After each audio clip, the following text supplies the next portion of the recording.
Il y a une dame qui est dans le magasin juste derrière et qui m'explique qu'en fait le bâtiment qui est là, d'abord la rue est fermée, l'écroulement, et puis que le bâtiment il risque de s'effondrer, il a été évacué, il y a une caméra en permanence qui le surveille. Elle dit qu'elle a entendu un énorme bruit et puis qu'elle a vu de la poussière et qu'au début elle croyait à une explosion de gaz parce qu'il y a un truc de gaz. Et là, et puis que finalement c'était l'immeuble qui était tombé. Et elle dit qu'en ce moment ils sont en train de checker tous les immeubles qui sont à droite. Donc je vais aller voir. Je suis rue d'Aubagne, il y a le pont du cours Lyoto. Et donc là-haut, ça monte au cours Julien. Et en fait, il y a une espèce de mur.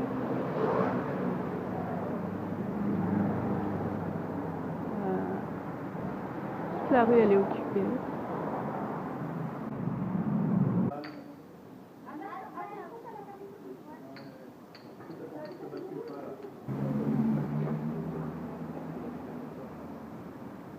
puis là, il y a écrit indigne.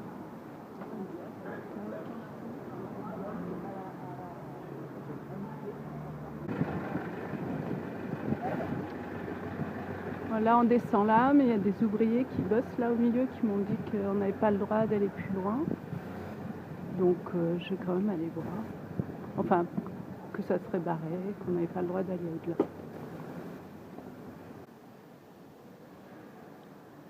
Voilà. Et puis là, tout est fermé en fait, j'ai l'impression. Route fermée, demi-tour. Alors là, c'est l'immeuble qu'elle m'avait montré, je pense, dont elle m'a dit qu'il tremblait. Elle m'a dit. Et puis là, c'est le lieu.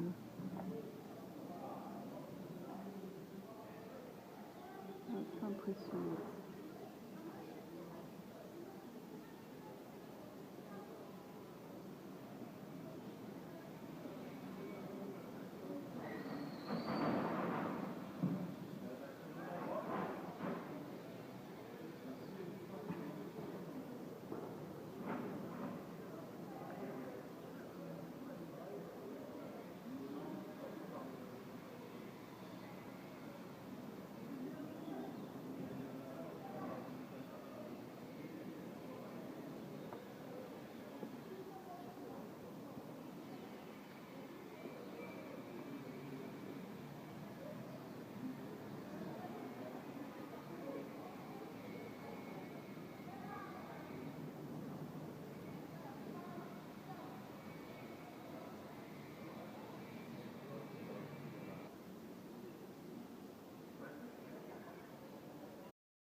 C'est le 69.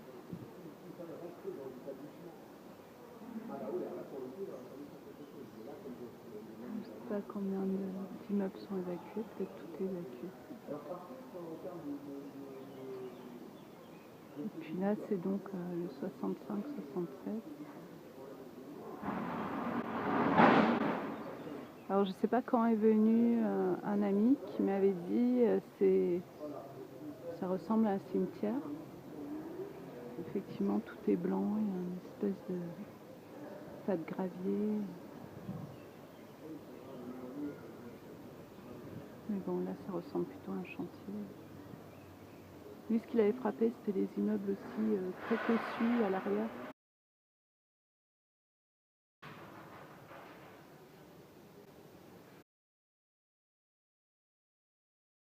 J'ai parlé à 2 personnes qui vivent encore et qui m'ont dit qu'ils sont en train de chercher un autre appart pour eux c'est hyper compliqué de circuler parce que la rue du Domaine-Ventre qui est en dessous, la rue de la Palue et puis une autre rue, maintenant elles sont condamnées parce qu'il y a d'autres chantiers. Du coup, c'est hyper compliqué de circuler. Et alors, ils me disent qu'en fait, non, ces immeubles, contrairement à ce que j'ai lu sur Wikipédia, ils avaient bien des caves, mais qu'on essaye de cacher qu'il y avait eu des travaux dans les caves pour faire une crèche, je crois. Et ils disent aussi que 10 jours avant, les pompiers étaient venus pour dire qu'il fallait évacuer l'immeuble. Une fille qui habite l'immeuble avait dit que les fenêtres fermaient plus, enfin elle voyait bien qu'il y avait... Et alors pourquoi elle est restée, je ne sais pas, sa copine est partie et elle est restée. Il me dit que là, voilà, on voit qu'il y a des chaînes et des papiers, ça veut dire que l'immeuble est condamné. Là aussi, on voit en fait à ce niveau-là qu'il y a une chaîne, là aussi. Puis il y a aussi 2000 personnes qui ont été évacuées. On arrive chez vous, on vous dit voilà, l'immeuble va tomber, hop, on met des CD, vous n'avez même pas le temps de prendre votre ordinateur. Elisabeth me parlait d'une jeune thésarde qui a perdu sa thèse, comme ça elle n'a pas eu le temps de prendre son ordinateur.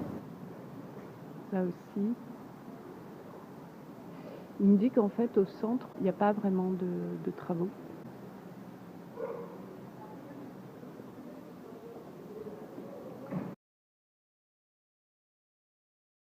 Au-dessus de la rue d'Aubagne, il y a le cours Julien, dont Joël Zask, j'ai vu sa conférence à Marseille, philosophe, et qui travaille sur art et démocratie, et sur aussi les places publiques.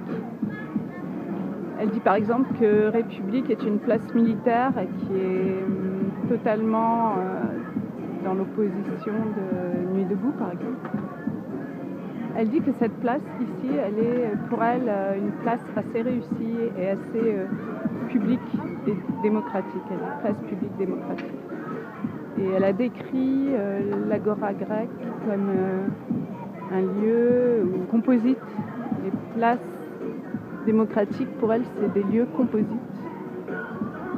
où il y a des enfants qui jouent, il y a un marché, il y a des philosophes qui peuvent parler, il y a toutes sortes, toute la population qui peut venir d'une manière ou d'une autre. Et elle dit qu'ici, pour elle, c'est assez réussi. Moi, j'aurais dit que c'était bobo, mais il y a un marché bio le mercredi, c'est le seul, je pense, petit marché de producteurs.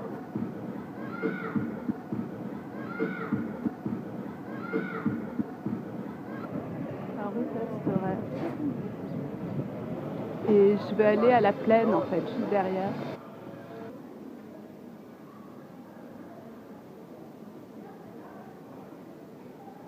Tout au bout, c'est la place que je viens de filmer, le cours Julien.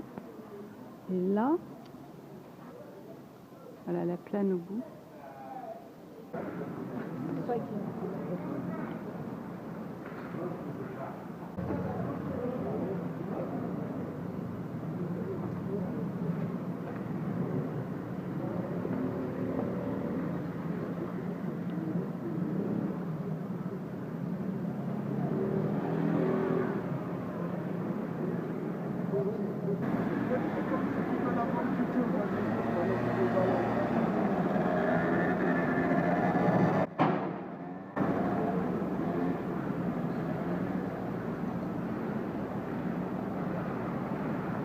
Ça, c'est quand même assez hallucinant parce que c'est une place que j'ai vue, je sais pas, il y a très très calme, immense, parce que ça va jusque là-bas, immense. C'était tranquille, il y avait des enfants qui jouaient. Et là, je pense qu'on pouvait dire que c'était une place publique démocratique, enfin peut-être, je sais pas. Parce qu'il y avait un immense marché, enfin, on voit encore quelques arbres au milieu. Il y avait des bancs, et là ils veulent faire une route. Ben voilà. C'est un projet fou quoi. Ça pue le goudron, c'est hallucinant. Ah, ça pue. Joël Zask a dit ça aussi dans sa conférence, que les lieux publics tendent à disparaître partout. fait des routes et des parkings. Elle a dit qu'ils étaient soit privatisés, soit... Ils sont grignotés partout. En fait. L'idée, c'est qu'il n'y ait plus d'espace public où on peut se rassembler. Il n'y a que du fou là-bas.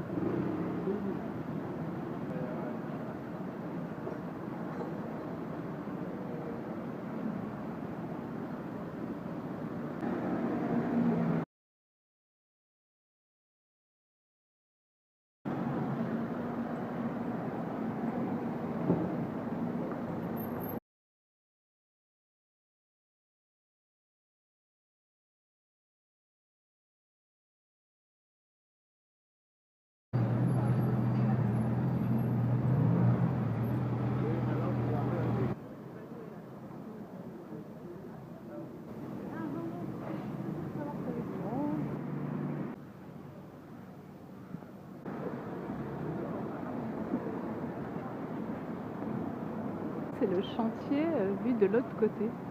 Ah, pardon, je vous filme pas, je filme le... C'est le chantier qui m'intéresse.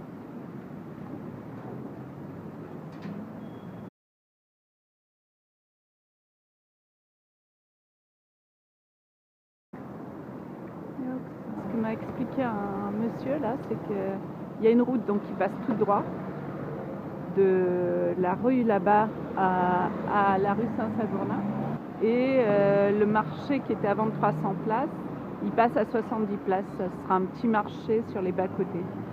Donc l'idée, c'est de casser le marché populaire en fait.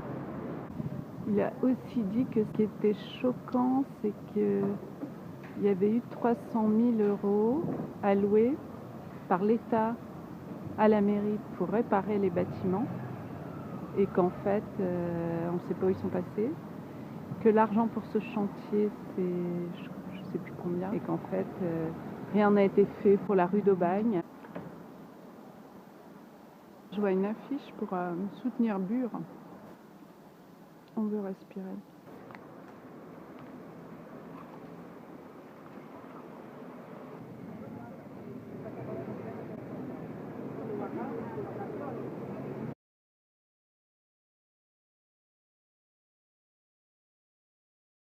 C'est Gaudin qui est accusé partout. J'ai vu plusieurs fois son nom. Joëlle Zask, elle travaille sur l'outdoor art aussi. Et elle a parlé des ronds-points en fait.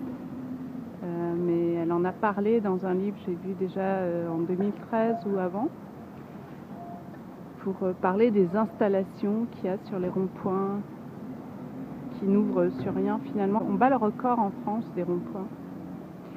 Et à un moment donné, je lui ai posé la question de comment les personnes s'approprient ces espaces complètement fous des ronds-points ou d'une place comme la République.